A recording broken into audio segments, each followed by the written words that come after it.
Okay, so we are discussing flange coupling, and as you see here, there is a flange coupling shown. There is a shaft here, and the shaft is covered by this coupling, which is a flange coupling. See how the construction of the flange coupling is. You can see here that this flange coupling has got a part which is similar to hub, like last time, like a muff of the muff coupling. But then this muff in the earlier case was continuous on the other side of the shaft also. But here the muff coupling, the muff is only up to first shaft. It is not going to the other shaft. Instead of that, the shape of the muff is changed to a disc.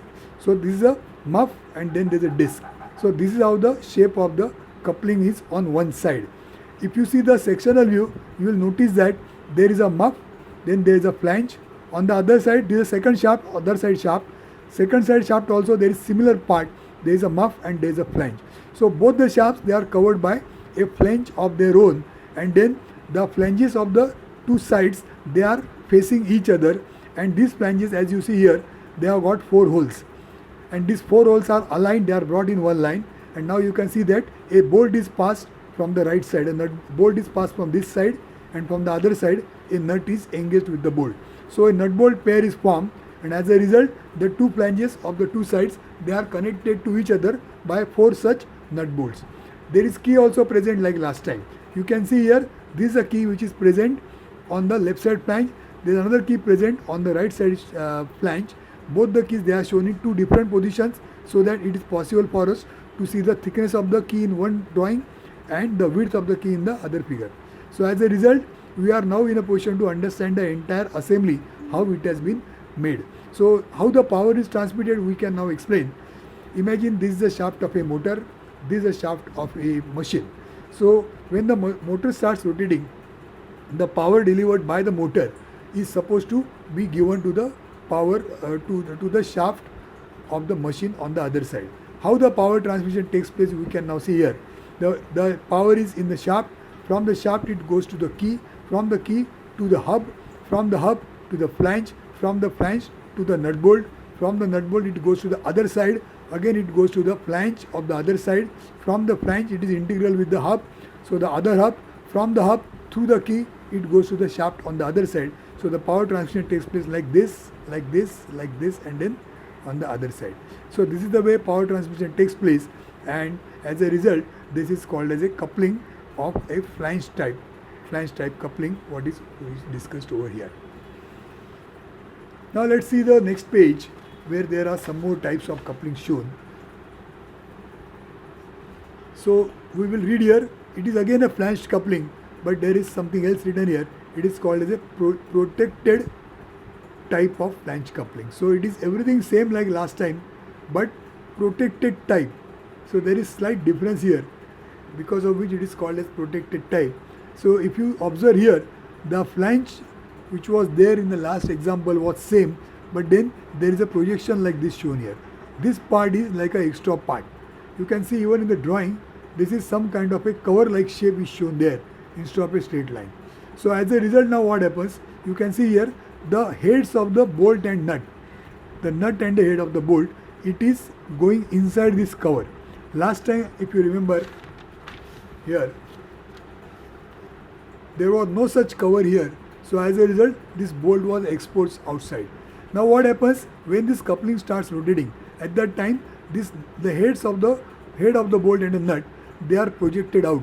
So as a result, when the rotation takes place, there is a chance of some accident might take place because of this rotation of the projected ends of the bolt.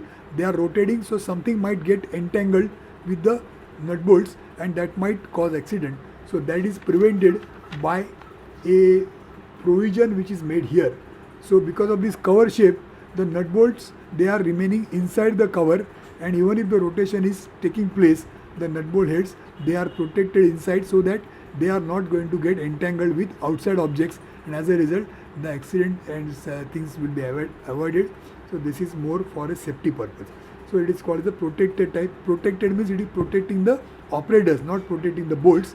They are protecting the operators from accident by way of covering the heads of the nut bolt. So that is called as a protected type flanged coupling. Everything else is same like last time. You can also observe one small thing here in the earlier case, that in this flange coupling, that there you will see that there is a provision here made. It is not shown here. I think it is shown in this figure here. This small step shown here. So if I draw it here, this is a flange on one side. Then there is a shaft. This I have drawn a shaft. Same thing on the other side. Then there is a flange on this side.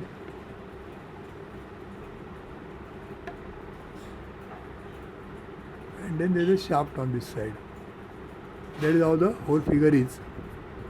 Then there is a key, etc. So now in this case, what is required is, this is the axis of one shaft, this is the axis of the other shaft. These two axes should be perfectly in one line. Then only you can use this kind of a coupling. Now this is done, and at the same time these flanges also need to be located. So in actual practice what happens is, this face of the flange is given small cut here, say about 2 mm deep, and this side flange has been given a projection like this. So I'll draw it here separate. This is a 2 mm projection, and here is 2 mm cut. So at this place, this I have shown separate like this. So as a result, the two flanges, they are aligned with the help of this small step, so that the axis of the two flanges also will be in the same line. So the shaft axis also is this, and the flange axis also is this. That is achieved by a small step provided over here. So that once the alignment of the two things are there, then the power transmission can be easily carried out. In case if the two shafts, their axes are not going to remain in one line, suppose they are, because of vibrations, they are, see, like this, these two axes, they are going to move like this slightly. If this is the case, then such kind of coupling is not possible to use, because these nut bolts in that case, they will break, because the axes are not in one line. So in such case, we are using some other type of coupling, which we will be seeing next time.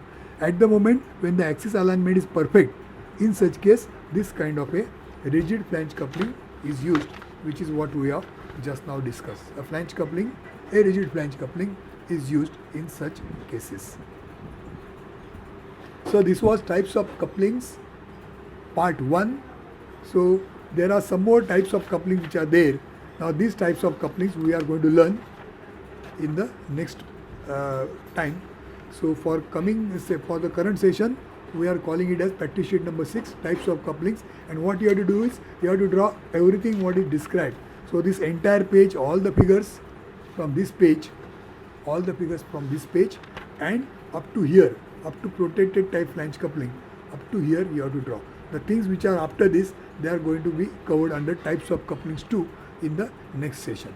So this comprises our today's session. Thank you.